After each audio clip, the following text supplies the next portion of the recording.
As shown in figure when spherical cavity of radius 1 is cut out of a uniform sphere of radius r जिसका centre c पे है, the centre of mass of remaining यानी shaded part of the sphere is at g that is on the surface of the cavity, r can be determined by the equation. ठीक है, तो basically ये sphere पहले complete था और जब ये कंप्लीट था तब सेंटर ऑफ मास का c पे था। ठीक है, अब ये वाला पार्ट जो है इससे काट के बाहर निकाल दिया गया है ना, ये वाला पार्ट, ये भी एक स्फीयर ही है लेकिन छोटा है ना, और इस स्फीयर का सेंटर कहाँ पे था, o पे है ना।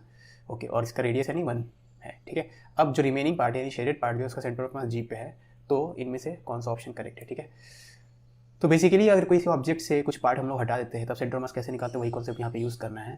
तो यहाँ पे अगर मैं आपको दिखाऊँ, अगर ये वाला, अब ओरिजिन हम लोग कहीं भी ले सकते हैं, मान लो मैं सी पे ओरिजिन ले रहा हूँ, ठीक है ना, तो मैं सी पे ओरिजिन लूँगा और फिर मैं इस पूरे कंप्लीट स्फीयर का सेंटर ऑफ मास निकालने की कोशिश करूँगा। ठीक है ना, अब याद रखना कंप्लीट स्फीयर का सेंटर ऑफ मास निकालने के लिए मैं शेडेड पार्ट को एक बॉडी मानूंगा और ये क्या बोलेंगे अनशेडेड पार्ट को एक बॉडी मानूंगा, क्योंकि shaded part plus unshielded part को मिला देंगे तो कंप्लीट स्फीयर बन जाएगा। समझ में आ रही बात। ओके, तो अगर मैं यहीं पे ओरिजिन लूँ, मैं सी पे ओरिजिन ले रहा हूँ है ना, सी अपना ओरिजिन है,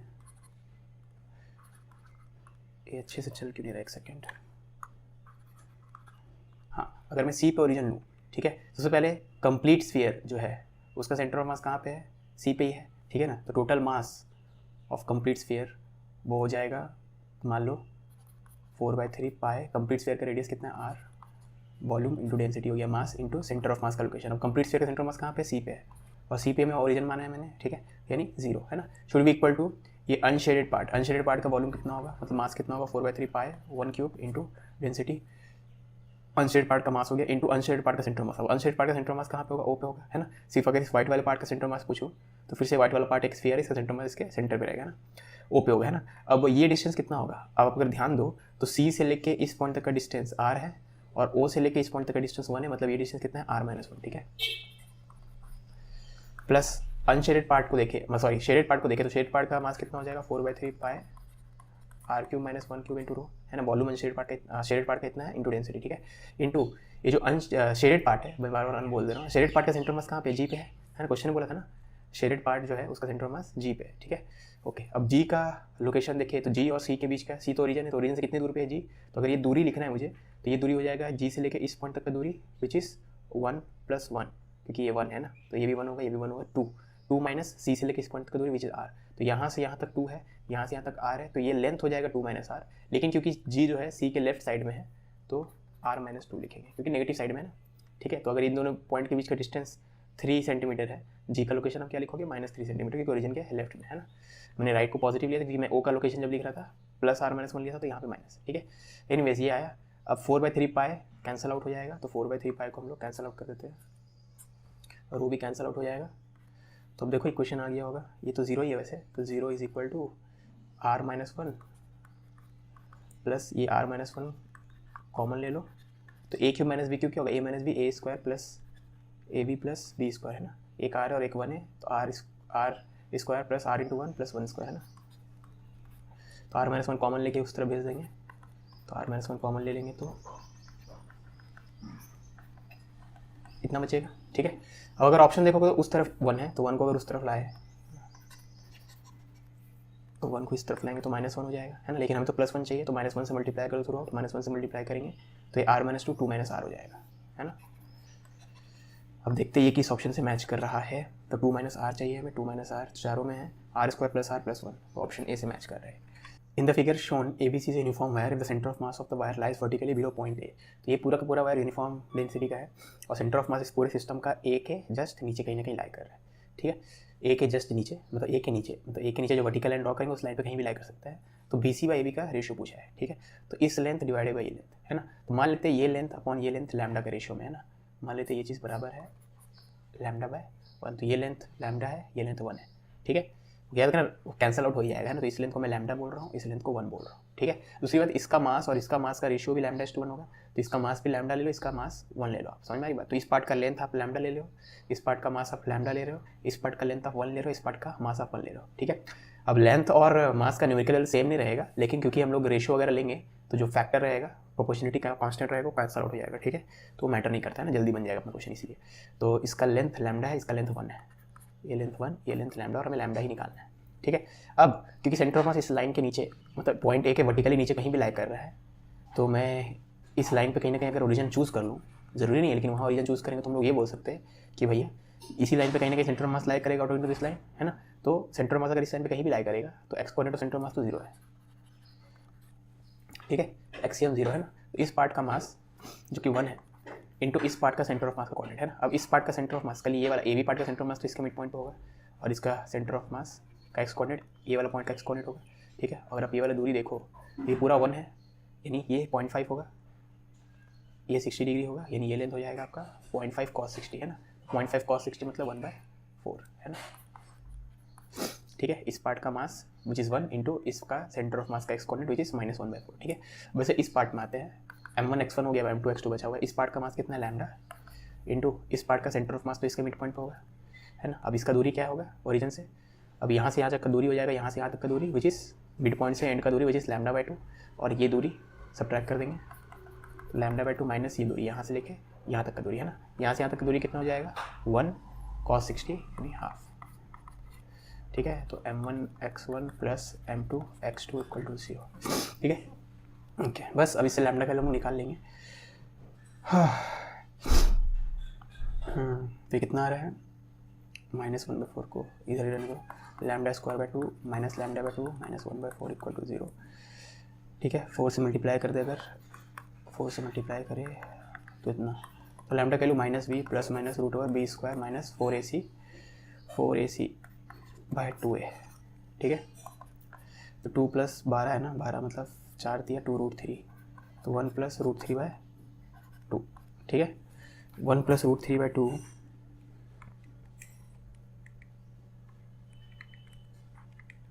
1.36, तो क्लोजेस्ट आंसर यहाँ पे क्या हो जाएगा ऑप्शन सी, ठीक है, okay. In a physical balance working on the principle of moments when 5 milligram weight is placed on the left pan the beam becomes horizontal, ठीक है। तो दोनों जगह जो कोई फिजिकल बैलेंस में होता है, फिजिकल बैलेंस बेसिकली क्या है, दुकान में जो आप देखते हो ना, दोनों तरफ कुछ ना कुछ वेट रखते हैं, एक तरफ 1 kg रखे, एक तरफ 1 kg वेट का आलू रख देंगे तो बैलेंस हो जाता है, वैसा कुछ रहता है ना वो, लेकिन अच्छा मतलब सही फिजिकल बैलेंस होता है। यहाँ पे कुछ फॉल्ट है, कैसे पता फॉल्ट है, देखो क्या बोला गया है, जब एक पैन में 5 मिलीग्राम रख रहे हो, दूसरा पैन एम्प्टी रख रहे हो, लेफ्ट पैन में जब 5 मिलीग्राम रख रहे हो और राइट पैन में कुछ भी नहीं रखे, कुछ बोला नहीं है, तो तब बीम हॉरिजॉन्टल हो रहा है। मतलब एक पैन में आप 5 मिलीग्राम रख रहे हो, दूसरा पैन को एम्प्टी रख रहे हो पैन को, तब जाके दोनों बैलेंस हो पा रहा है, ठीक है। तो अगर ऐसा हो रहा होगा तो क्यों हो रहा होगा, तो देखते हैं। तो अगर ये फिजिकल बैलेंस है तो अच्छा वाला फिजिकल बैलेंस में क्या होता है, ये होता है एकदम मिड पॉइंट पे आपका फलकम रहेगा, ठीक है, और यहाँ पे आप वेट रखोगे, यहाँ पे वेट रखोगे, जो भी है, ठीक है। अभी दोनों जगह इक्वल वेट रखेंगे क्योंकि ये दोनों डिस्टेंसेस इक्वल है, तो इक्वल वेट रखोगे, इक्वल डिस्टेंसेस है, तो torques about this point cancel हो जाएगा ना, mg का टॉर्क अबाउट दिस पॉइंट, यहाँ से mg इंटू डिस्टेंस कैंसिल हो जाएगा, ठीक है। लेकिन तो ये हो गया आपका, हम क्या बोलेंगे, इक्वल आर्म्स है ना, ठीक है, इक्वल आर्म्स है, इक्वल मासेस है, तो कैंसिल आउट हो गया ना। लेकिन हमारे केस में क्या है, हमारे केस में उल्टा है, हमारे केस में ऐसा दे दिया है कि आपका जो एक पैन, मतलब एक तरफ वेट रख रहे हो आप 5 मिलीग्राम, ठीक है, इसको भर दिए हो लेकिन ये खाली है, तब भी ये बैलेंस है, तब ये हॉरिजॉन्टल है ना, ठीक है।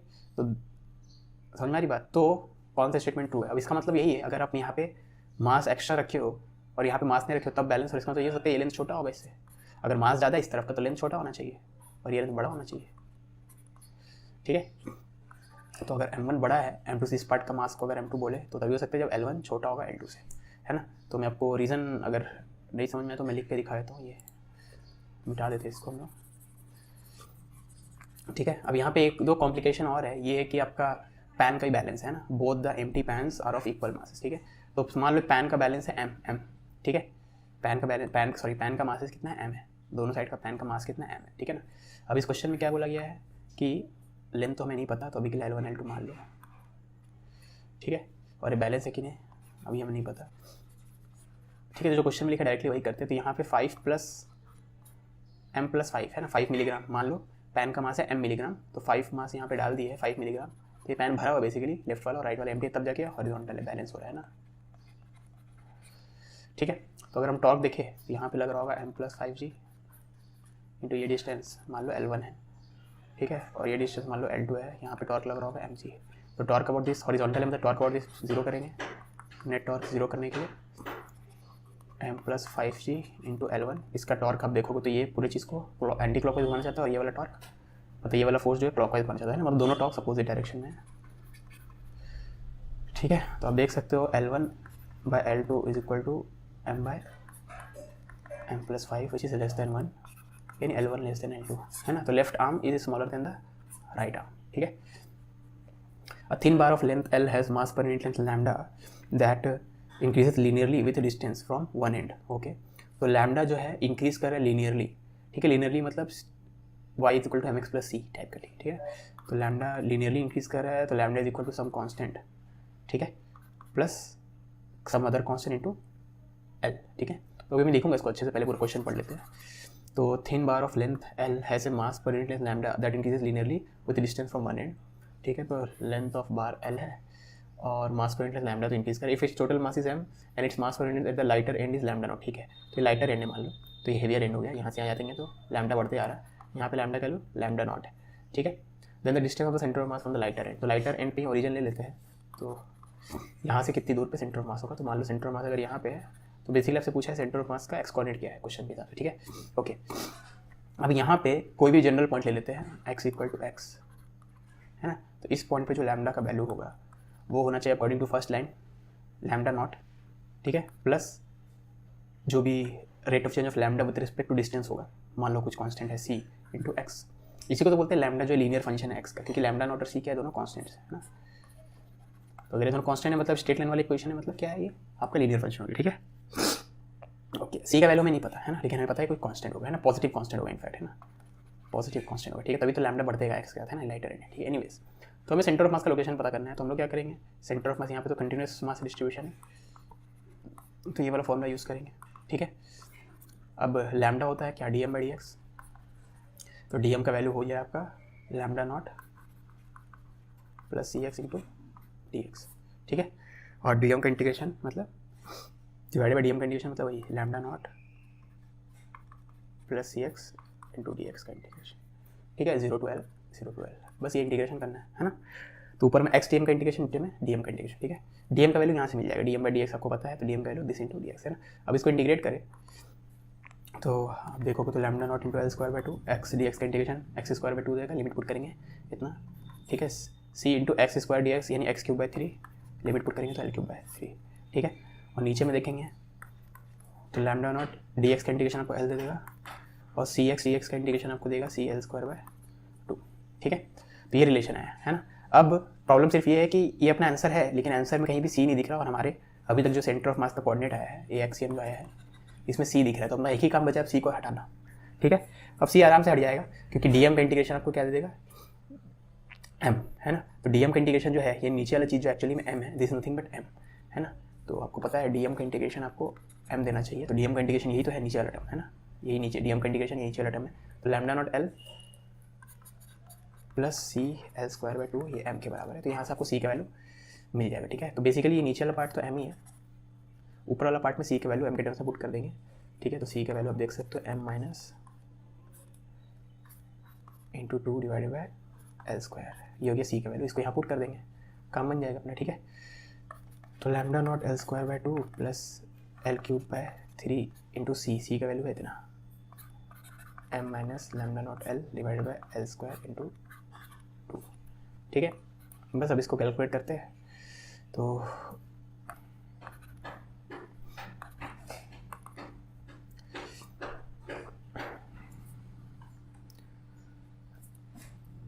Lambda naught L²/2m plus L से L एक L बचेगा 2L/3, सही है। और लास्ट में एक टर्म बचेगा L² ऊपर में 2/3m लैम्डा नॉट L², ठीक है। एक बार चेक कर लेते हैं, दिख रहा है ना आपको, हाँ, बस इससे काम हो जाना चाहिए। अब इसको खाली सिंप्लीफाई करना है, तो 1/2 minus 2/3, 1/2 minus 2/3 lambda naught L²/m,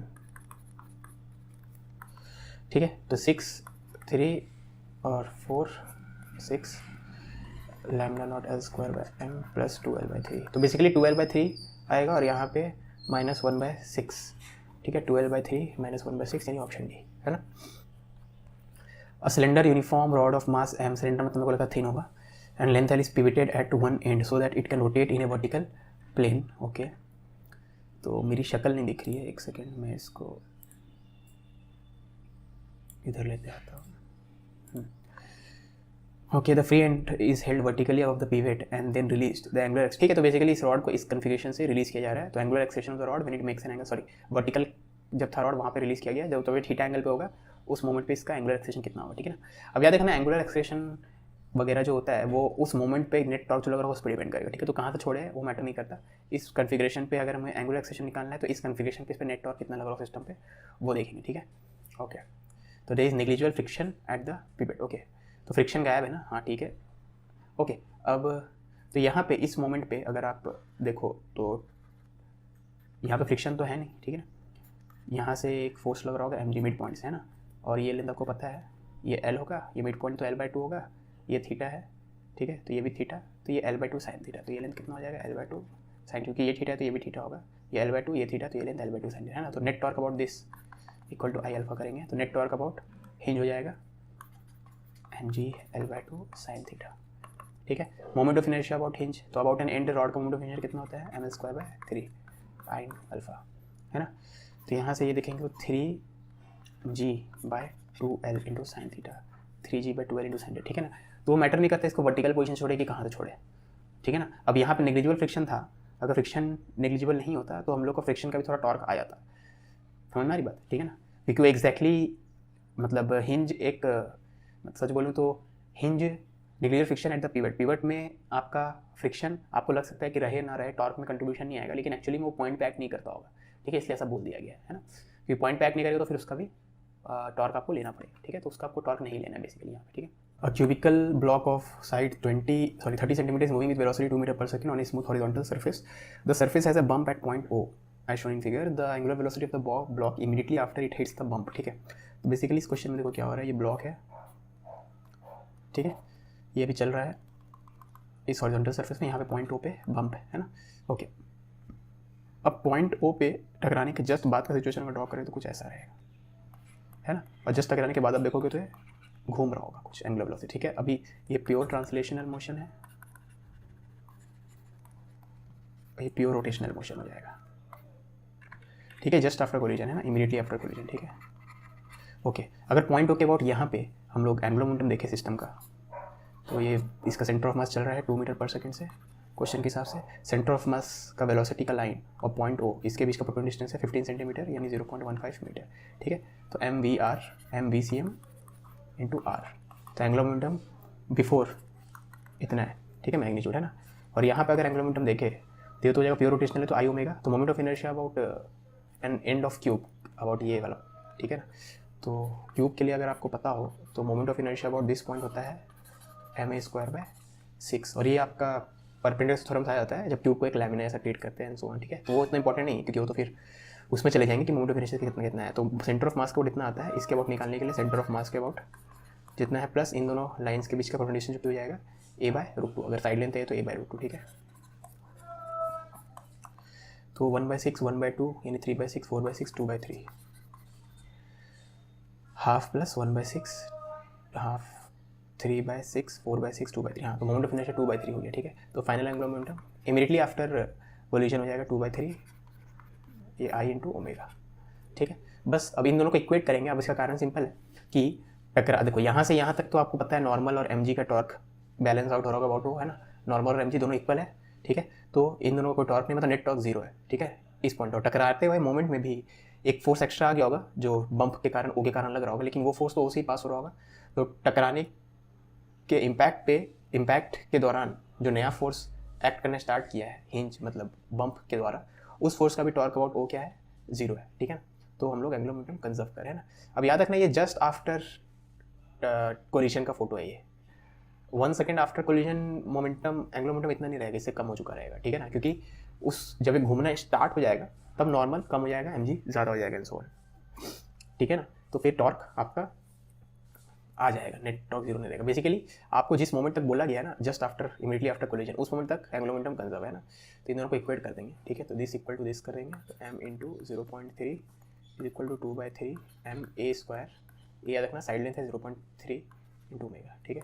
0.3 से 0.3 कट लिया, तो हम लोग को तो ओमेगा निकालना था ना, तो 3/2 0.6 यानी 5 रेडियन पर सेकेंड, ठीक है। तो आंसर हो जाएगा आपका 5। अ पर्सन ऑफ 80 किलोग्राम, एक बार इसको थोड़ा साइड कर लेते हैं, standing on the rim of a circular platform of mass 200 kilogram rotating about its axis at 5 revolutions per minute. Okay, rim पे है, the person not start walking toward the centre, what will be the, ठीक है। अब जो person चलना start किया, चलना कैसे स्टार्ट किया, टू फ्रिक्शन वगैरह, तो वो फोर्स अगर आप सिस्टम में ये क्या नाम है इसका, प्लेटफॉर्म प्लस पर्सन को ले ले, तो क्या मैं बोल सकता हूँ कि पर्सन को जो चलना स्टार्ट हुआ है वो इंटरनल फोर्स के कारण चलना स्टार्ट हुआ है ना। तो जो पर्सन पे प्लेटफॉर्म लगा रहा होगा, ठीक है, सिस्टम का एक पार्ट दूसरे पार्ट पे फोर्स लगाता है उसको इंटरनल फोर्स बोलते हैं, ठीक है ना। तो अगर आप सिस्टम में इसको ले लो और जो भी चेंजेस होने स्टार्ट हुए, चेंजेस क्या है, यहाँ पे पर्सन जो है रिम पे पहले खड़ा था, पर्सन पहले यहाँ पे खड़ा था और फाइनली पर्सन जो है यहाँ पे पहुँच गया, ठीक है। तो ये चलना स्टार्ट जो किया है इस प्लेटफॉर्म के ऊपर, वो फ्रिक्शन के कारण किया होगा है ना, और फ्रिक्शन लग रहा होगा पर्सन के पैर और प्लेटफॉर्म के बीच में, जो भी प्लेटफॉर्म और पर्सन के बीच का फ्रिक्शन, तो इंटरनल फोर्स होगी, ठीक है। जो भी खाली इंटरनल फोर्स से रिस्पॉन्सिबल है यहाँ पे, जो भी सिस्टम का कन्फिगरेशन में चेंजेस आया है, और इंटरनल फोर्स के कारण तो एंगुलर मोमेंटम चेंज नहीं होता है, ठीक है ना। तो एंगुलर मोमेंटम कंजर्वेशन करेंगे, यहाँ का angular momentum should be equal to यहाँ का एंगुलर मोमेंटम, ठीक है। ओके, यहाँ पे एंगुलर मोमेंटम अगर देखोगे आप तो moment of inertia of platform plus moment of inertia of person into omega, है ना। तो प्लेटफॉर्म का मास, प्लेटफॉर्म को मैं डिस्क मान लेता हूँ, ठीक है। तो डिस्क हो गया तो mr²/2 हो जाएगा, है ना, प्लेटफॉर्म के लिए, और पर्सन के लिए, पर्सन का मास को मैं स्मॉल m मान लेता हूँ, ठीक है। m इंटू पर्सन का आप डिस्टेंस देखोगे फ्रॉम एक्सिस रोटेशन तो r के बराबर है ना। तो initial moment of inertia into omega, initial omega कितना है 5 रेवोल्यूशंस पर मिनट, ठीक है। तो 5 ओमेगा को मैं रेवोल्यूशन पर मिनट में लिखा हुआ है ना। फाइनली देखेंगे तो फाइनली तो पर्सन का कोई, पर्सन तो अभी एक्सिस रोटेशन पे ही है, तो उसका कोई एंगुलर मोमेंटम में कंट्रीब्यूशन नहीं है, खाली डिस्क आएगा, डिस्क का इंटू इतना, पर्सन का तो 0 है, ठीक है ना। ओके, तो r² तो कैंसिल हो जाएगा, 5 प्लस मास ऑफ, अब ये कितना प्लेटफॉर्म 200 और 80 है ना, तो 200 और 80 है ना, r² कॉमन लेके कैंसिल आउट हो गया दोनों तरफ। मास ऑफ प्लेटफॉर्म है 200/200 इंटू ओमेगा, ठीक है। तो ओमेगा का वैल्यू हो जाएगा 180 डिवाइडेड बाय 20 यानी 9, तो 9 रेवोल्यूशंस पर मिनट, ठीक है। तो यहाँ पे हमें x and y coordinate as a function of t दे दिया है किसी पार्टिकल का, torque on the particle about origin t equal to 0। तो टॉर्क क्या होता है हमें पता है, r क्रॉस f होता है अबाउट ओरिजिन, ठीक है। तो r क्रॉस f निकालने के लिए डिटरमिनेंट लिखना पड़ेगा। अब z कोऑर्डिनेट के बारे में कुछ बोला नहीं गया, तो मैं मान लिया हूँ एक्स वाई प्लेन में मोशन हो रहा है, z कोऑर्डिनेट 0, ठीक है, हमेशा 0 ही रहेगा। तो z कोऑर्डिनेट हमेशा 0 है तो फोर्स का z कॉम्पोनेंट भी 0 रहेगा, है ना। और फोर्स का x कॉम्पोनेंट को fx बोलते हैं ना, y कॉम्पोनेंट को y बोलते हैं। तो यहाँ से ये हो जाएगा x fy minus y fx k cap, ठीक है। ओके, अब हमें बोला गया है टॉर्क है टी इक्वल टू 0, तो ये वाला एक्सप्रेशन का वैल्यू है टी इक्वल टू 0, मतलब एक्स का value t equal to 0, f Y का value t equal to 0, y का value t equal to 0, f x का value t equal to 0 put करेंगे यहाँ पे, तब आंसर आएगा, ठीक है। अब एक्स का वैल्यू टी इक्वल टू 0 अब देखोगे तो टी इक्वल टू 0 पे ये हो जाएगा ए, तो एक्स नॉट प्लस हो जाएगा, ठीक है। तो एक्स का वैल्यू तो एक्स नॉट प्लस ए, ठीक है। एफ वाई का वैल्यू तो एफ वाई हो जाएगा mass into double differentiation of Y, ठीक है। तो डबल डिफरेंशिएशन ऑफ वाई करेंगे यहाँ पे, तो इसका डबल डिफरेंशिएशन 0 हो जाएगा, इसका double differentiation minus b omega square cos, minus b omega square cos, ठीक है। वैसे एफ एक्स हो जाएगा m into d two x by d t two, तो minus M A omega 1 square cos omega 1 t, ठीक है। Double differentiation करके देखने में इतना आता होगा, है ना। अब टी इक्वल टू 0 यहाँ पुट करेंगे तो minus M B omega 2 square हो जाएगा, minus M B omega 2 square, और वाई का वैल्यू है टी इक्वल टू 0 तो वाई नॉट प्लस बी है, इंटू एफ एक्स का वैल्यू टी को 0 पुट करेंगे तो minus M A omega 1 square, ठीक है। पूरा चीज़ के कैप के साथ है ना। अब इससे ऑफकोर्स 4 टर्म्स आने वाले हैं, और यहाँ पे कहीं भी 4 टर्म नहीं है, तो ये बोनस हुआ होगा या तो फिर यहाँ पे कहीं कोई प्रिंटिंग एरर होगा, ठीक है। एनीवेज तरीका ऐसा ही है ना। A bob of mass m is attached to an inextensible string of length L and is suspended from a vertical support. The bob rotates in a horizontal circle with angular speed omega about the point of suspension, ठीक है। तो suspension point के about angular momentum का magnitude या direction क्या constant रहेगा, ये पूछा गया, ठीक है। तो ये तो ऐसा कुछ सर्कल में घूम रहा होगा, ठीक है, आपको पता है ना। तो अब देखते हैं इस पॉइंट के बाद टॉर्क मतलब एंगुलर मोमेंटम, ठीक है ना। तो इस पॉइंट का एंगुलर मोमेंटम निकालने के लिए आर वेक्टर ऐसा हो जाएगा जब बॉब यहाँ पे रहेगा, ठीक है ना। अब मान लो ऐसे घूम रहा है सर्कल में, तो जब इस पॉइंट को क्रॉस कर रहा होगा तो बाहर की तरफ इसका वेलोसिटी है, समझ में आ रही बात, ठीक है ना। तो वेलोसिटी वेक्टर बाहर की तरफ है, आर वेक्टर ऐसा है, वेलोसिटी वेक्टर आपकी तरफ है, तो यहाँ पे वेलोसिटी वेक्टर कैसा है, आपकी तरफ है, ठीक है, इस पॉइंट पे है ना। तो आर वेक्टर तो ऐसा है और वेलोसिटी वेक्टर आपकी तरफ है, ठीक है। आर वेक्टर ऐसा है, वेलोसिटी वेक्टर आपकी तरफ है, तो अगर आप आर क्रॉस बी करोगे है ना। एंगुलर मोमेंटम निकालने में क्या करते हैं, एम आर क्रॉस वी, ठीक है। तो आर क्रॉस वी करोगे आप तो थंब ऐसा आएगा ना, आर इस तरफ है वी इस तरफ है, तो आर क्रॉस वी थंब ऐसा आएगा, ठीक है। तो एल का डायरेक्शन आप यहाँ पे देखोगे तो ऐसा आएगा, ठीक है। अगर कुछ देर बाद जब हाफ रोटेशन करके यहाँ पहुँचेगा तब अगर आप दिखा कोई भी दो पोजीशन पे दिखा सकते हैं इन दोनों पॉइंट पे, मुझे वेलोसिटी वेक्टर ड्रॉ करना आसान है इसलिए मैं ये दोनों पॉइंट ले रहा हूँ, ठीक है। तो यहाँ पे आर वेक्टर ऐसा हो जाएगा और यहाँ पे जब इस पॉइंट को क्रॉस करता रहेगा तो याद रखना सर्कल में ऐसे घूम रहा था ना, जब इस पॉइंट को क्रॉस करेगा तो अंदर जा रहा होगा ना, तो वेलोसिटी वेक्टर अंदर की तरफ है। तो फिर आर वेक्टर ऐसा है, वी वेक्टर अंदर की तरफ है, तो आर क्रॉस वी करोगे आप तो इधर आएगा एल, है ना। आर इस तरफ है वी अंदर की तरफ है, तो आर क्रॉस वी एल ऐसा आएगा, ठीक है। तो यहाँ पे एल वेक्टर या सेलेक्ट नहीं होगा क्या, एल वेक्टर ऐसा है, ठीक है। जो भी है समझ में आ रहा होगा, है ना। तो आप देख सकते हो एल वेक्टर पर डायरेक्शन तो चेंज कर ही रहा है, तो जहाँ जहाँ लिखा है एंगुलर मोमेंटम कंजर्व मतलब डायरेक्शन भी कंजर्व रहेगा, ये इनकरेक्ट, ठीक है। Angular momentum changes in magnitude but not in direction गलत, क्योंकि डायरेक्शन तो पक्का चेंज हो रहा है। चेंजेस इन डायरेक्शन ये सही हो सकता है, changes in both magnitude and direction, ठीक है। अब मैग्नीट्यूड की बात करते हैं, ठीक है ना। तो magnitude of L R cross P up करोगे, है ना। अब यहाँ पे आप देखोगे तो हर पॉइंट पे स्पीड का वैल्यू तो वही है, ठीक है। ये आप बेसिकली आप अगर एंगुलर मोमेंटम का मैग्नीट्यूड लिखना चाहोगे तो वो हो जाता है सिंपली एम आर और बी, आर और बी तो हमेशा परपेंडिकुलर है, समझ आ रही बात, एम बी आर, है ना, ठीक है। तो अगर ये चीज़ का लेंथ एल है, ठीक है, तो एम एल वी यही तो आएगा। एंगुलर मोमेंटम का मैग्नीट्यूड हमेशा एम एल भी रहने वाला है, लेकिन डायरेक्शन कंटिन्यूसली चेंज होते आ रहा है, ठीक है ना। इस एंड पे तो ऐसा है, फिर ऐसे ऐसे ऐसे ऐसे ऐसे मतलब सर्कल के साथ साथ ये भी घूम रहा है ना, रोटेटिंग वेक्टर टाइप का चीज़ है, ठीक है। तो एंगुलर मोमेंटम का मैग्नीट्यूड हमेशा इतना है, तो मैग्नीट्यूड इज ऑलवेज दिस, चाहे किसी पॉइंट पे पहुंच जाए, लेकिन डायरेक्शन हर पॉइंट पे अलग अलग है, ठीक है। तो angular momentum changes in direction but not in magnitude, option C यहाँ पे बेस्ट, ठीक है। Okay, two uniform circular discs are rotating independently in the same direction around their common axis passing through their centers. Okay, moment of inertia और angular velocity दे दिया है दोनों का, ठीक है। At some instant they get stuck together and start rotating as single system, ठीक है। तो अगर आप सिस्टम में दोनों डिस्क को ले लो, ठीक है, तो जो भी चेंजेस आ रहा है वो एक डिस्क दूसरे डिस्क के कॉन्टैक्ट में आ गया उसके कारण ही आ रहा है ना। तो जो भी चेंजेस आ रहा है क्योंकि दोनों डिस्क को अपने सिस्टम का पार्ट ले लिया है, तो जो भी चेंजेस आ रहा है वो इंटरनल फोर्स के कारण आ रहा है, ठीक है ना। अब इंटरनल फोर्स के कारण आ रहा है इसका मतलब क्या बोलना चाहता हूँ मैं, एंगुलर मोमेंटम कंजर्व रहेगा। सिस्टम में अगर कोई भी चेंज आ रहा है and that is to internal forces, कुछ भी दिखने में आपको चेंज आ रहा है इंटरनल फोर्सेस के कारण, तो इसका मतलब ये कि एंगुलर मोमेंटम आप कंजर्व करोगे, ठीक है ना।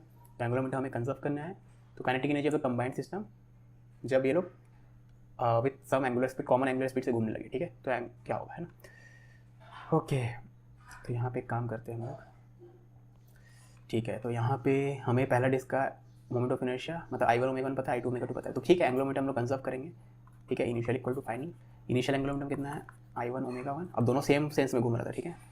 तो आई वन ओमेगा वन पहला डिस्क एंगुलर मोमेंटम दूसरा डिस्क एंगुलर मोमेंटम को ऐड करेंगे क्योंकि दोनों सेम सेंस में घूम रहे हैं, ठीक है ना। और फाइनली तो दोनों एक साथ घूम रहा होगा, तो आई one plus I two into omega, ठीक है। तो यहाँ से आपका याद रखना, यहाँ पे एनर्जी कंजर्वेशन मत करना, वो नहीं है कंजर्व, फ्रिक्शन वर्क कर रहे हैं यहाँ पे, ठीक है। तो ये आपका आंसर हो जाएगा। तो इनिशियल ओमेगा ये आपका, ठीक है। तो आपसे बोला गया kinetic energy of the combined system, ठीक है। तो एल स्क्वायर बाई टू है, तो ज़्यादा अच्छा तो ये होगा, इसमें मतलब इससे भी आ जाएगा आपका, लेकिन मेहनत ज़्यादा है, ठीक है। आपको पता है initial omega angular momentum is equal to final angular momentum. आपसे क्या पूछा गया, फाइनल काइनेटिक एनर्जी, ठीक है। तो फाइनल काइनेटिक एनर्जी हो जाएगा final angular momentum divided by twice of final moment of inertia. Final angular momentum तो इनिशियल एंगुलर मोमेंटम के बराबर है, और फाइनल मोमेंट ऑफ इनर्शिया आपको पता है I one plus I two है, बस। तो ये ठीक है ना। तो इनिशियल एंगुलर मोमेंटम का square divided by twice of I one I two, ठीक है ना। इनिशियल एंगुलर मोमेंटम तो हो जाएगा आपका I one omega one plus, अब बस खाली डेटा पुट कर दो, यहाँ पे आंसर आ जाएगा, ठीक है। आई वन है 0.1 और ओमेगा वन है 10, तो ये हो जाएगा 1। आई टू है 0.2 और 5, तो फिर से 1 + 1 का square divide by twice of I one plus I two, 10 plus sorry I one है 0.1, आई टू है इतना 0.3 हो जाएगा ना, ठीक है। 1 डिवाइडेड बाई 0.6 यानी 10/6 यानी 5/3, ठीक है। तो काइनेटिक एनर्जी तो कंबाइंड सिस्टम कब फाइनल स्टेट में, फाइनल स्टेट में कितना है 5/3, ऑप्शन सी पे आपको बेसिकली बोला गया है कि इसके आपके पास एक triangular lamina equilateral triangular shape का, इसका ये वाला पार्ट को रिमूव कर दे तो मोमेंट ऑफ इनर्शिया अबाउट ये वाला लाइन जो है पहले विदाउट रिमूवल आई नॉट था, अब एन आई नॉट बाई 16 हो गया, तो एन की वैल्यू क्या है, ठीक है। तो इस पार्ट को रिमूव करने के बाद about G moment of inertia कितना है ना, परपेंडिकुलर एक्सिस अबाउट जी, ठीक है, प्लेन के परपेंडिकुलर, ठीक है। तो ये बहुत ही सिंपल है अगर आप ऐसे सोचो इसके बारे में कि ये जो पूरा ऑब्जेक्ट है ये, ठीक है ना, तो इसका अगर ये सेंट्रॉइड है तो बेसिकली ये ऐसे 4 इक्वल पार्ट्स में ऐसे बटा होता है ना, इक्विलेटरल ट्रायंगल में ऐसा, ठीक है। ये इसका साइज, इसका साइज, इसका साइज, इसका साइज इक्वल है ना। ये चारों के चारों छोटे छोटे इक्विलैटरल ट्रायंगल है, इन चारों को जोड़ेंगे तो बड़ा इक्विलैटरल ट्रायंगल बन जाए, ठीक है। तो ये a/2, ये a/2, ये a/2, a/2 and so on, ठीक है ना। इसको मैं जी बोल रहा हूँ, है ना। ओके, अब सिमेट्री से तो आप बोल सकते हो इसका moment of inertia about g should be equal to इसका moment of inertia about g should be equal to इसका moment of inertia about g, ठीक है। ये तीनों का वैल्यू सेम होगा, तो मान लेते हैं इसका मोमेंट ऑफ इनर्शिया I2 है, इसका भी I2, इसका I2, ठीक है। और ये वाला पार्ट तो अलग दिख रहा है, बाकी तीनों से अलग इन द सेंस कि अलग लोकेशन में है ना, कंपेरेटिवली I1। तो पूरे चीज़ का मोमेंट ऑफ इनर्शिया जो कि क्वेश्चन में दिया हुआ था I0, that should be equal to इन चारों पार्ट्स का मोमेंट ऑफ इनर्शिया का सम, ठीक है। इसका I2, इसका भी I2, इसका भी I2 अबाउट जी, और इसका अबाउट जी कुछ अलग है शेप, इसका शेप मतलब क्या, ओरिएंटेशन लोकेशन अलग है, तो इसका I1 मान है, ठीक है। ओके, अब सिर्फ इसका मोमेंट ऑफ इनर्शिया अबाउट जी निकाले तो ये भी याद रखने कि इक्विलैटरल ट्रायंगल है ना, इसका सेंट्रॉइड भी यही है और ये बड़े वाले इक्विलैटरल ट्रायंगल का सेंट्रॉइड भी वहीं पे, ठीक है। अब देखो यहाँ से क्या फ़र्क पड़ने वाला है इससे, ठीक है ना। अब सेंट्रॉइड के अबाउट अगर बड़े वाले का मोमेंट ऑफ इनर्शिया सेंट्रॉइड के अबाउट kml² ले ले या kma² ले ले तो छोटे वाले का भी एक्सप्रेशन तो वही आएगा, ठीक है। लेकिन मास के टर्म में सोचे तो बड़े वाले का मास अगर m है तो छोटे वाले का मास, ये छोटे वाला इसको बोल रहे हैं, इसका मास क्या हो जाएगा m/4, क्योंकि देख लो इसका एरिया पूरे का एरिया के 4 गुना कम है, ठीक है। तो अगर बड़े वाले का मास है तो इसका 1/4 मास है, और बड़े वाले का साइड a है, छोटे वाले का साइड a/2 है, और मोमेंट ऑफ इनर्शिया में साइड का स्क्वायर आता है, ठीक है ना। तो मास 1/4 हो गया, साइड का स्क्वायर करेंगे वो भी 1/4 हो जाएगा। तो बेसिकली बोलना चाहता हूँ ये मोमेंट ऑफ इनर्शिया बड़े वाले का मोमेंट ऑफ इनर्शिया का 16th पार्ट होगा, है ना, 1/16 टाइम्स होगा, ठीक है। क्योंकि मास इसका 1/4 है और इसका साइड हाफ है, लेकिन साइड का स्क्वायर आता है मोमेंट ऑफ इनर्शिया में डायमेंशन एनालिसिस से, तो इतना हो गया, ठीक है। तो बेसिकली I1 का वैल्यू I0/16 है, तो ये 3 I2 का वैल्यू हो जाएगा I0 माइनस I1 यानी 15 I0/16, ठीक है। 3 5 तो 5 I0/16, ठीक है। I2 वैल्यू मिल गया, है ना। अब हम लोग से बोला गया था क्वेश्चन में रिमेनिंग पार्ट तो बस यही है,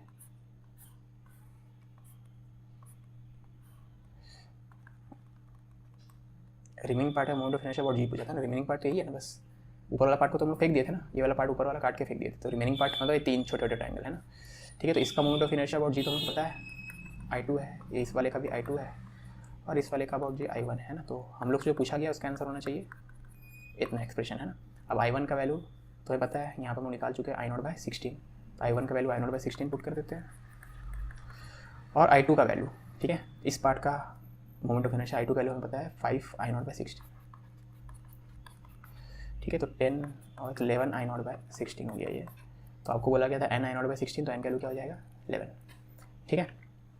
अब यहाँ पे ये रियलाइज़ करना इंपॉर्टेंट है कि बड़े वाले का जो सेंट्रॉइड होगा और ये बीच वाले का जो सेंट्रॉइड होगा एग्जैक्टली कोइंसाइड करेगा। ये सिंपल ज्योमेट्री से आप प्रूव कर सकते हो, ठीक है। क्योंकि मैं पूरा जो भी डिस्कशन किया हूँ उसमें वो चीज़ मैंने एक्सप्लेन नहीं किया, क्योंकि वो बहुत ही सिंपल ज्योमेट्रिकल रिजल्ट है कि बड़े वाले का सेंट्रॉइड और ये बीच वाला जो ट्रायंगल है, सेंट्रल वाला ट्रायंगल है, उसका सेंट्रॉइड दोनों कोइंसाइड करेगा, ठीक है। आप सेंट्रॉइड याद रखना, आपका सेंट्रॉइड को अगर वर्टिसेस से जोड़ते हैं तो वो एंगुलर बाइसेक्टर बनाता है, ठीक है। इक्विलैटरल ट्रायंगल के लिए ही होता है ना, समझ में आ रही बात, ठीक है। तो वो आप रिजल्ट प्रूव कर लेना, बहुत ही आसान है, तभी ये चीज़ ट्रू रहेगा ना। अगर अंदर वाला जो है, अगर ये छोटा वाला जो मतलब सेंट्रल ट्रायंगल जो है, इसका सेंट्रॉइड और ऊपर वाले ट्रायंगल का सेंट्रॉइड अगर नहीं कोइंसाइड करता तो फिर तो आपको पैरेलल थ्योरम भी यूज़ करना पड़ता ना।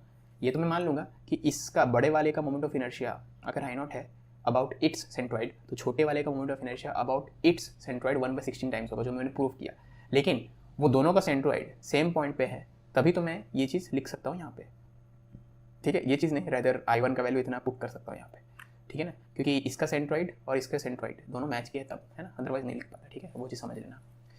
A circular disc of radius b as a whole a at its center, ठीक है, whole of radius है, if mass per unit area varies as this then the radius of gyration of the disc about its axis passing through the center, ठीक है। अब radius of gyration निकालने के लिए moment of inertia पहले निकाल लो, तो पहले इस डिस्क का मोमेंट ऑफ इनर्शिया अबाउट ये सेंटर वाला मतलब एक्सिस निकाल लेते हैं, ठीक है, ठीक है। तो मोमेंट ऑफ इनर्शिया निकालने के लिए क्या, अब देखो मास पर यूनिट एरिया जो है वो ऐसा है, ठीक है ना। तो एक रिंग ले लेते हैं, ring of radius x and thickness dx, ठीक है, बहुत ही कम थिकनेस का है, लेकिन मैं थोड़ा मोटा बना आपको समझाने के लिए। तो ये x dx है, ये x है, और थिकनेस कितना है dx। तो खाली इसका moment of inertia about this line निकाले है, तो स्मॉल पार्ट का मोमेंट ऑफ इनर्शिया निकाले, तो इसका मास इनटू इसका, ठीक है, रिंग के लिए तो हमारा स्क्वायर होता है ना। अब मास लिखेंगे तो dm बाय, आपको पता है मास पर यूनिट एरिया इतना है, ठीक है। यहाँ पे x यूज़ करेंगे कि हमारा रिंग का रेडियस x है ना। अब एरिया कितना हो जाएगा, इस शेडेड पोर्शन का एरिया अगर आप देखोगे तो 2πx dx है ना। तो 2 पाई एक्स डी एक्स, ठीक है। तो एक्स एक्स कट गया तो डी एम का वैल्यू एक्स से एक्स कट गया ना, तो sigma naught 2 pi d x, ठीक है। तो डी एम का value sigma naught 2 pi d x, ठीक है ना। बस अब मोमेंट ऑफ इनर्शिया टोटल निकालने के लिए इसको इंटीग्रेट करेंगे, तो 2 पाई सिग्मा नॉट तो कॉमन कांस्टेंट है, बाहर ले लो। अब हमें इस डिस्क का निकालना था, जो ये टूटा हुआ डिस्क या पार्शियल डिस्क का।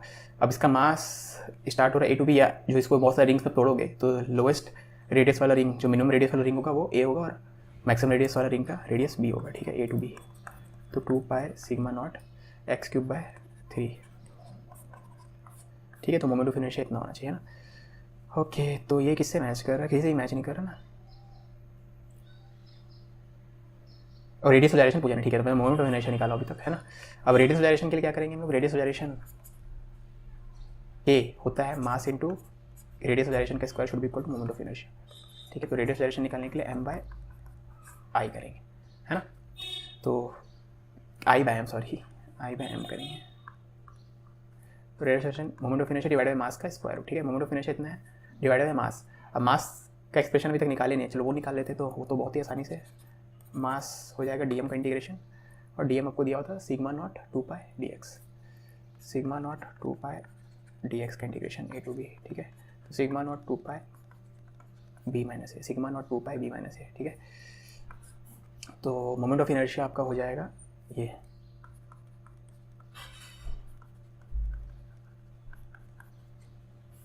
और मास हम लोग कितना निकाले? Sigma naught 2 pi b minus a, ठीक है। खाली वैल्यूज पुट कर दो आप, तो ये सब कैंसिल हो जाएगा। 2 पाई सिग्मा नॉट, तो बी माइनस ए कॉमन ले लो, वो कैंसिल हो जाएगा, इतना बचेगा, ठीक है। B square A B by 3, option C, ठीक है। From a uniform circular disc of radius r and mass 9m, a small disk of radius r by 3 is removed as shown. Moment of inertia of the remaining disk about an axis passing through the plane of the disk and passing through the center of the disk, ठीक है। तो मुझे लगता है इस line taught moment of inertia remaining portion का ऊंचाई वाला पार्ट तो रिमूव कर देंगे, ठीक है। तो बेसिकली ये पूरा चीज़ है पहले, तो इसका moment of inertia about this cross should be equal to इस पार्ट का moment of inertia about this cross plus इसका moment of inertia about this cross, ठीक है। क्योंकि दिस इज़ नथिंग बट ये वाला पोर्शन प्लस ये वाला पोर्शन को मैच करेंगे, मतलब कंबाइन करेंगे, सुपर इम्पोज करेंगे, तो ये आ जाएगा ना, ठीक है। तीनों केस में याद रखना सेम एक्सिस लेना पड़ेगा ना, ठीक है। तो ये इसका मास 9m है, ठीक है। r/3, अब याद रखना डिस्क की बात हो रही है यहाँ पे, है ना। तो अगर रेडियस 1/3 कर देंगे तो मास 1/9 हो जाएगा, ठीक है, क्योंकि मास एरिया के प्रोपोर्शनल होगा। तो इसका मास जो है, इसका रेडियस 1/3 है इसके, ठीक है। तो मास 1/9 हो गया ना, तो इसका मास 8m हो जाएगा, वैसे इसका जरूरत नहीं है। तो आपको इसका moment of inertia should be equal to इसका moment of inertia should be equal to इसका मोमेंट ऑफ इनर्शिया, है ना। चलो इसको मैं आई डबल डैश बोल रहा हूँ, ठीक है। तो हम लोग को आई डैश निकालना है, इस शेड मतलब जो बचा हुआ पार्ट है उसका मोमेंट ऑफ इनर्शिया अबाउट ये लाइन, ठीक है। ओके, अब ये डिस्टेंस हमें दे दिया गया, इसका सेंटर और इसके बीच का डिस्टेंस है 2r/3, ठीक है। इसका सेंटर और इसके बीच का डिस्टेंस 2r/3 दिया है। बस इसका वैल्यू तो निकल जाएगा। ये पूरा डिस्क अगर भरा हुआ है तो उसके एक्सिस के अबाउट mr²/2, ठीक है, शुड बी इक्वल टू ये वाला। इसका मोमेंट ऑफ इनर्शिया हमें पता करना है, इसको आई डैश रहने दो, ठीक है, प्लस ये वाले पार्ट का मोमेंट ऑफ इनर्शिया है ना इसका। अब इस डिस्क का इसके सेंटर के अबाउट मोमेंट ऑफ इनर्शिया तो हो जाएगा mr²/2। इसका मास है, सॉरी मैं मास m नहीं लिया था, मास हाँ 1/9 लिया था ना, ठीक है। तो इसका मोमेंट ऑफ इनर्शिया हो जाएगा इसके सेंटर के अबाउट हो जाएगा mr²/2, ठीक है। लेकिन ये है moment of inertia of this disc about its centre, लेकिन हमें निकालना है अबाउट दिस। तो इनके बीच का डिस्टेंस 2r/3, उससे मल्टीप्लाई कर, मतलब वो वाला चीज़ को भी लेना होगा, पैरेलल थ्योरम को भी। तो mass of this disc which is m into इस लाइन और इस लाइन के बीच का parallel distance which is 2r/3, ठीक है। ICM प्लस mr² है ना। बस अब इसको कैलकुलेट कर लेते हैं। तो 9mr²/2 is equal to I dash plus ये चीज़ है ना। तो mr²/9 इंटू 2 18, mr²/18 प्लस 2 दूनी 4 3 3 9, ठीक है, 4/9 mr² है ना। तो आई डैश हो जाएगा आपका 9/2 माइनस 1/18 माइनस 4/9 mr², ये आपका हो जाएगा आई डैश, ठीक है। तो 2 नमा 81 1 9 2 9 था ना 18 9 2 8। फिर डर लग रहा है कैलकुलेशन इधर कहीं ना कहीं हो गया लग रहा है।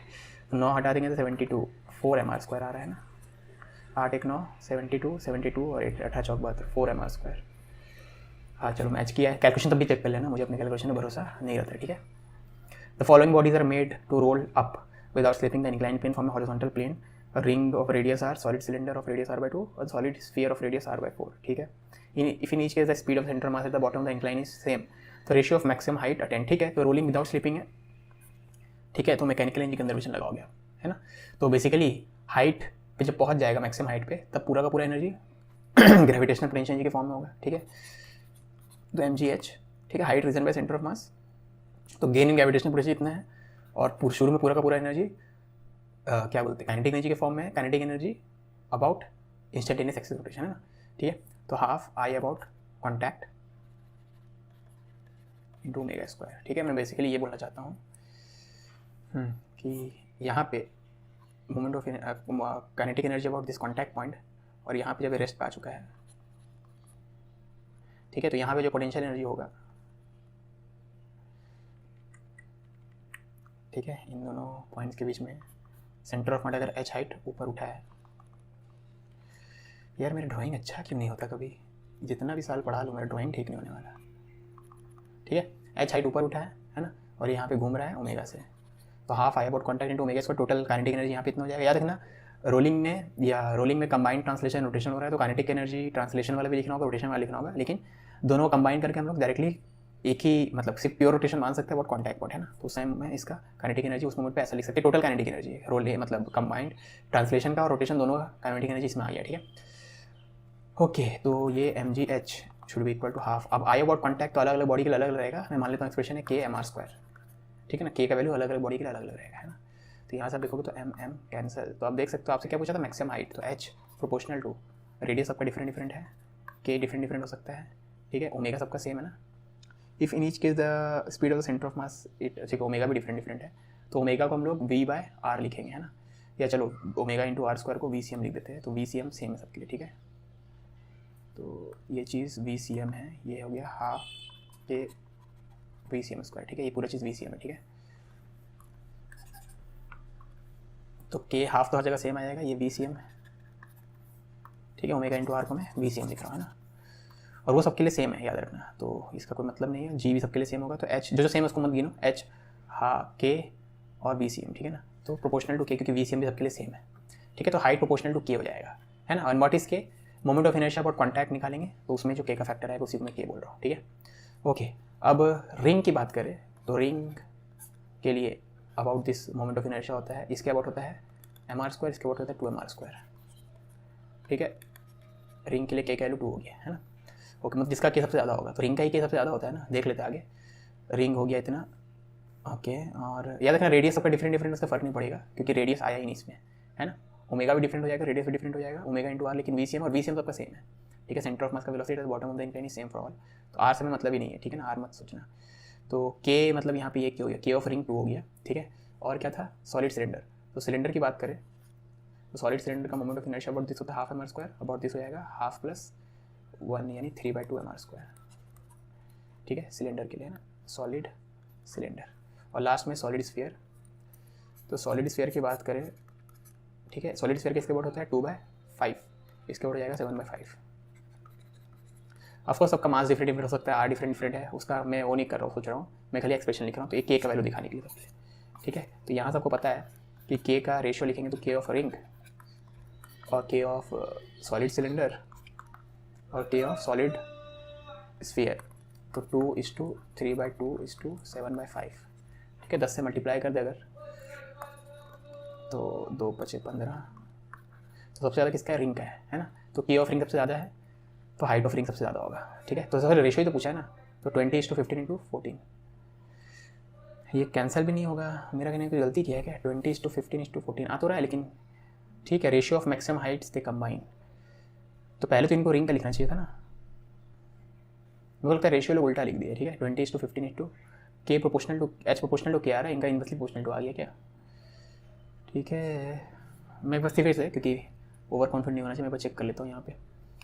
तो मैकेनिकल कंजर्वेशन के बेसिकली क्योंकि रोलिंग विदाउट स्लिपिंग है, तो हाईएस्ट पॉइंट पे टोटल एनर्जी पोटेंशियल के फॉर्म में और लोएस्ट पॉइंट पे टोटल एनर्जी काइनेटिक के फॉर्म में। काइनेटिक में दो फॉर्म होता है, ट्रांसलेशन प्लस रोटेशन, लेकिन दोनों को कंबाइन करके half I about contact into omega square लिख सकते हैं। आई अबाउट कॉन्टैक्ट का एक्सप्रेशन के एम आर स्क्वायर के बराबर होगा, ठीक है। हाँ, और r into omega b c m दे देगा, ठीक है। एम एम कैंसिल हो जाएगा, तो एच प्रोपोर्शनल टू जी हर जगह सेम आएगा, टू हर जगह सेम आएगा, तो के इंटू बी सी एम, और बी सी एम के लिए सेम है तो प्रोपोर्शनल टू के, ठीक है। तो हाइट प्रोपोर्शनल टू के आ रहा है ना, तो हाइट प्रोपोर्शनल टू के आ रहा है। के की वैल्यू फॉर अ रिंग यहाँ पे एम आर स्क्वायर होता है, यहाँ पे 2 mr स्क्वायर, यहाँ पे हाफ एम आर स्क्वायर होता है सॉलिड सिलेंडर के लिए, half M are square plus M are square 3/2, तो सॉलिड सिलेंडर का 3/2 और इसके लिए 2/5 प्लस 1 7/5, ठीक है। तो 2:3/2 7/5, 10 से मल्टीप्लाई कर दिए तो 20 और 2 × 15 और 7, हाँ 20:15:14 ये आना चाहिए, ठीक है। रिंग का हाइट सबसे ज़्यादा रहेगा, followed by solid cylinder, followed by solid sphere, ठीक है। यहाँ उल्टा दे दिया है ना। तो अगर इन सब में चुनना रहे तो मैं सी को चुनूंगा, खाली ऑर्डर भले अलग दे दिया, ठीक है, लेकिन आंसर ऐसा होना चाहिए था। Uniform solid cylinder roller of mass m is being pulled on a horizontal surface with a force F parallel to the surface, okay, and it applied to its center, ठीक है। सॉलिड सिलेंडर को हम लोग पुल कर रहे हैं, force F parallel to surface लगा रहे हैं, ठीक है, ओके। मास m का है ना।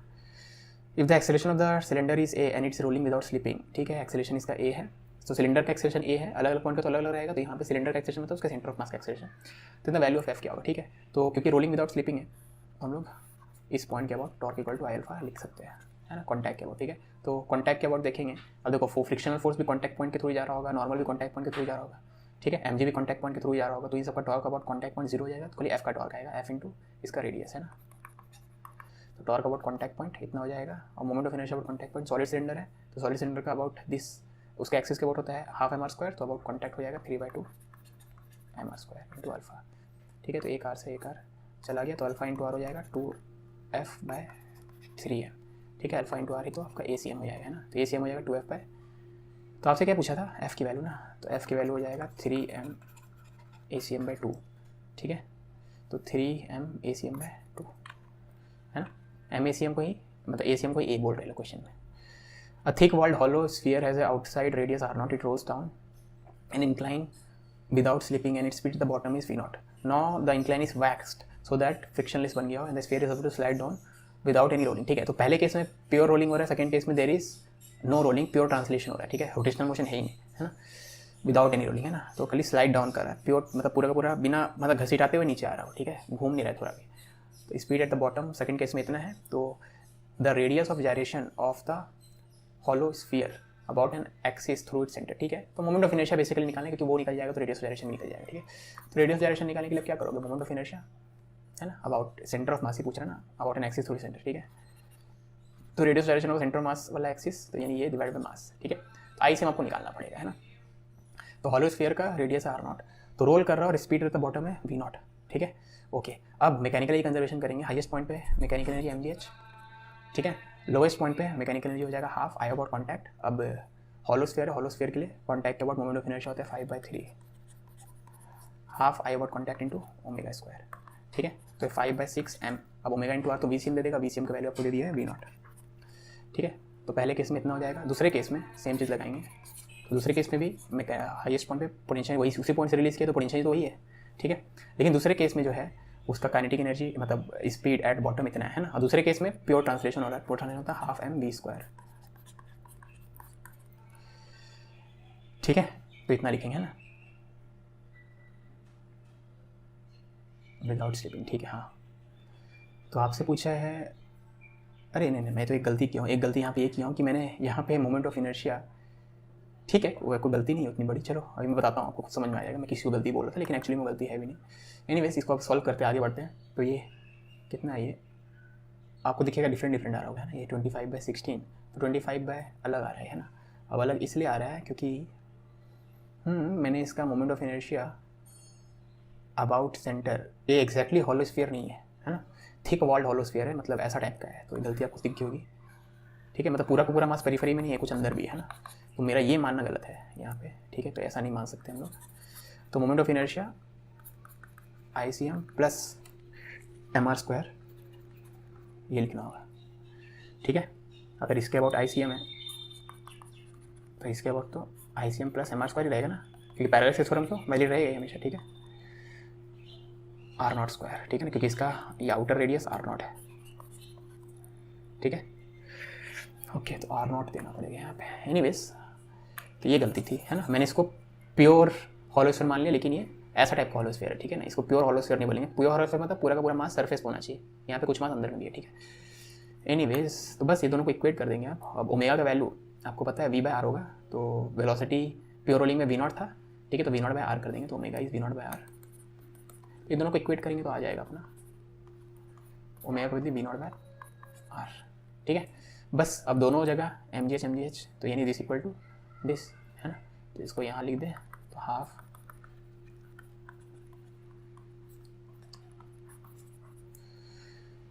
ठीक है। बस यहाँ से ICM निकल जाएगा, तो देखो क्या क्या कैंसिल होगा, हाफ से हाफ कैंसिल, ठीक है। तो ये हो जाएगा m इंटू 25/16 v0²। रेडियस तो r0 ही है, तो ब्रैकेट को ओपन ही कर देते हैं ना, ICM r0 कर दिया m v0², ठीक है। 25/16 m v0², हाँ ठीक है। तो यहाँ से ICM मिल जाएगा हमें, कितना आ रहा है भैया, 25/16 -1 यानी 9/16, ठीक है, into r0²/v0²। Sorry, v0 cut गया। तो आप देख सकते हो ICM का वैल्यू आ रहा है 9/16 m r0², ठीक है। बस अपना काम बन गया, ICM का वैल्यू हमें मिल गया ना, बस उसको वहाँ ऊपर पुट कर देते हैं। ये पेन कहाँ गायब हो गया, हाँ, ICM 9/16 यहाँ पुट कर दो, 9/16 m r0², तो 3/4 r0, ठीक है। तो ऑप्शन बी हो जाएगा ना। तो मैंने जो गलती की थी वो ये थी, मतलब तुरंत समझ में भी आ गया क्योंकि ये तो मैं मैच नहीं कर रहा था, तो कि हॉलोस्फीयर जो ऐसा शेप का है, ठीक है। ओके, ये दिख रहा है ना क्लियरली, हाँ। Consider following two statement, linear momentum of the system of particle is 0, kinetic energy is 0, ठीक है। तो A implies B, B implies and so on, है ना। तो अगर लीनियर मोमेंटम भी सिस्टम का 0 है, तो ज़रूरी नहीं कि इंडिविजुअल पार्टिकल्स का भी लीनियर मोमेंटम 0 है। जैसे मैं एक एग्जांपल दिखाता हूँ, इस सिस्टम का लीनियर मोमेंटम 0 है क्योंकि इसका मोमेंटम पॉजिटिव डायरेक्शन में भी, इसका मोमेंटम नेगेटिव डायरेक्शन में, तो लीनियर मोमेंटम 0 है। लेकिन इसका काइनेटिक एनर्जी 0 नहीं है, half mv² plus half mv², kinetic energy इतना, तो लीनियर मोमेंटम 0 लेकिन काइनेटिक एनर्जी 0 नहीं है, ठीक है। लेकिन अगर काइनेटिक एनर्जी सिस्टम का 0 होता, अब काइनेटिक एनर्जी तो कैंसलेशन नहीं हो सकता काइनेटिक एनर्जी में ना। तो इसका मतलब ये कि अगर किसी सिस्टम का काइनेटिक एनर्जी 0 है तो मतलब इंडिविजुअल पार्टिकल्स ही रेस्ट पे है, तो अगर वो रेस्ट पे रहेगा तो इंडिविजुअल पार्टिकल्स का मोमेंटम भी 0 हो गया, मोमेंटम 0 हो गया तो नेट मोमेंटम भी 0 हो जाएगा, ठीक है ना। तो अगर काइनेटिक एनर्जी 0 है तो मोमेंटम पक्का 0 होगा, लेकिन अगर मोमेंटम 0 है तो जरूरी नहीं काइनेटिक एनर्जी 0 है ना। तो काइनेटिक एनर्जी अगर 0 है तो दैट इंप्लाइज मोमेंटम 0 होगा, तो B implies A but A does not imply B, ठीक है। A does not imply B and B does not imply A. A does not imply B but B implies A, option C, है ना। वो भी दिखाए तो मैं, अगर दोनों के दोनों रेस्ट पे है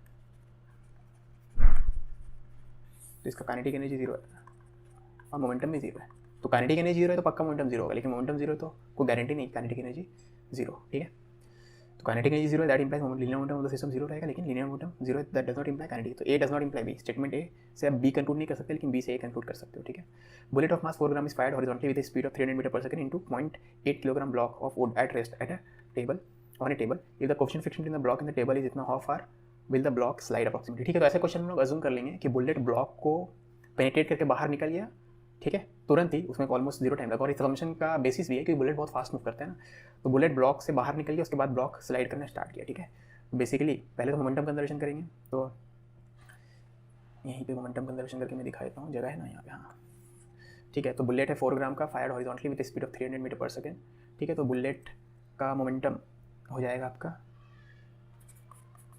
बुलेट का मास इतना इंटू इतना, ये हो गया बुलेट का initial momentum, that should be equal to, ठीक है।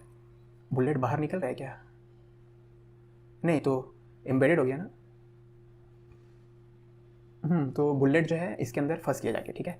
तो बस जो मैं बोला पहले उसको बोल दिया, मैं सोचा था बुलेट बाहर निकल गया, लेकिन बुलेट फंस गया जाके, है ना। तो बुलेट फंस गया तो टोटल मास कितना हो जाएगा इसका, अप्रॉक्सीमेटली देखो 0.8 kg मतलब 800 ग्राम, तो 800 ग्राम में 4 ग्राम ऐड भी हो जाएगा तो ज़्यादा कोई फर्क नहीं पड़ेगा, ठीक है।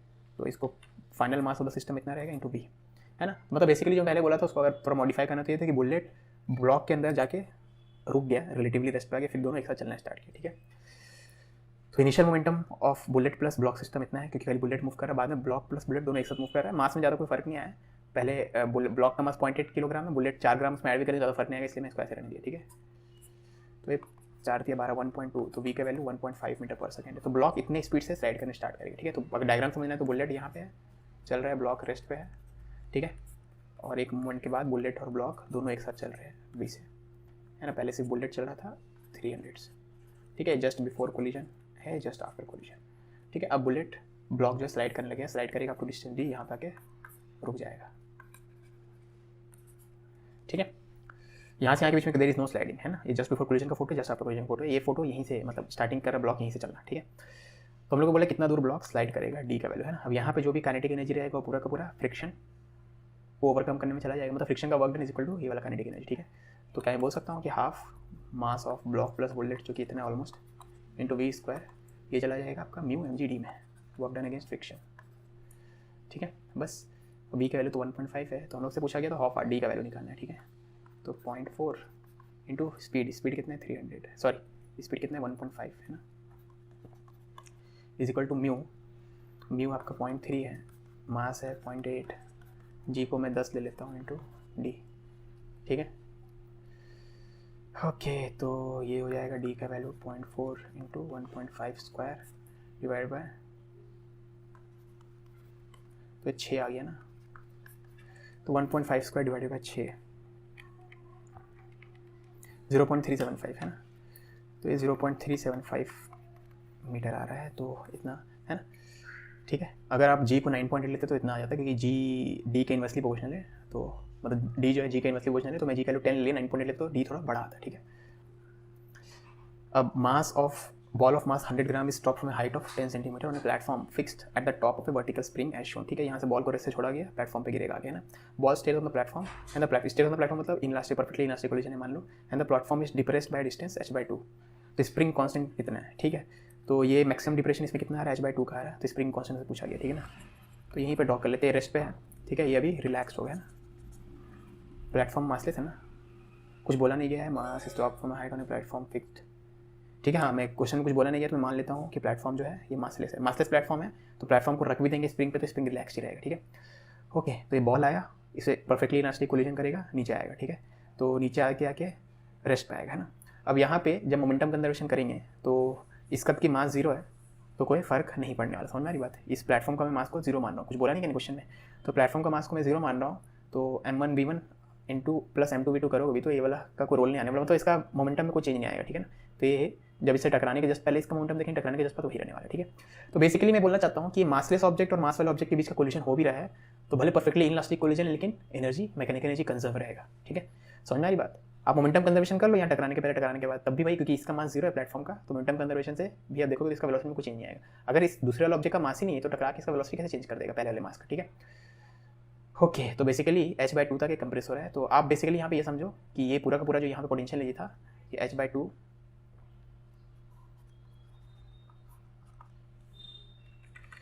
मैं लिख के भी समझा देता हूँ ना यहाँ पे भी, ठीक है। ब्लॉक यहाँ पे आ गया बॉल, है ना, फिर से रेस्ट पे आ गया, ठीक है, और ये आपको बोल दिया h/2 है, ठीक है। ओके, तो मैं क्या बोलना चाहता हूँ, since platform is massless, therefore no loss in mechanical energy due to perfectly elastic collision। ये आप मान लो यहाँ पे कोई कोलिजन हो ही नहीं रहा है, ये प्लेटफॉर्म को हटा दो, खाली बॉल आ रहा है स्प्रिंग के हाथ टकरा रहा है, स्प्रिंग तो आपका मासलेस रहता है, ठीक है। तो परफेक्टली इलास्टिक कोलिजन, क्लियर है। Okay okay, no loss in mechanical energy, तो यहाँ का mechanical energy should be equal to यहाँ का मैकेनिकल एनर्जी। हर इलास्टिक कोलिजन में ऐसा नहीं कर सकते।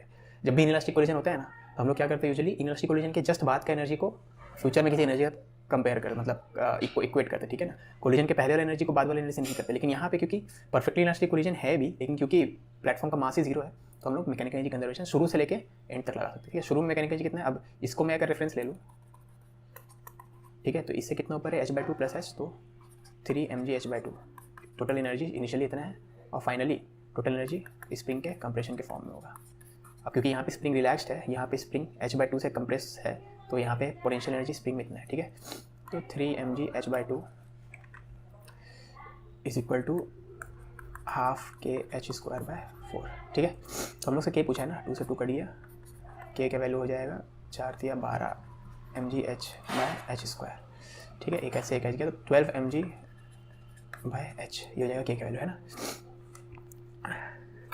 तो 12 mg/h, तो m का वैल्यू है 0.1 और h का वैल्यू 0.1 है, m और h दोनों 0.1 है, तो ये 120 आ गया, ठीक है। तो k का वैल्यू हो जाएगा 120, है ना। कॉन्ग्रेचुलेशंस वीडियो लेक्चर कंप्लीट करने के लिए। सो जो भी चीज़ आपको अच्छी लगी, जो भी चीज़ ख़राब लगी, प्लीज़ कमेंट में बताना। और अगर आप डाउट पूछोगे कमेंट में तो प्लीज़ टाइम स्टैम्प के साथ ही डाउट पूछना, करेक्ट टाइम स्टैम्प के साथ। और वीडियो अगर अच्छी लगी हो तो लाइक करना, ख़राब लगे तो डिसलाइक करना, और कारण भी बताना प्लीज़ कमेंट में, ताकि फ्यूचर वीडियोस में वो चेंजेस इनकॉर्पोरेट करके फ्यूचर वीडियोस, फ्यूचर लेक्चर्स और अच्छे बन सके, ठीक है। तो चलो मिलते हैं नेक्स्ट सेक्शन में। Until then bye.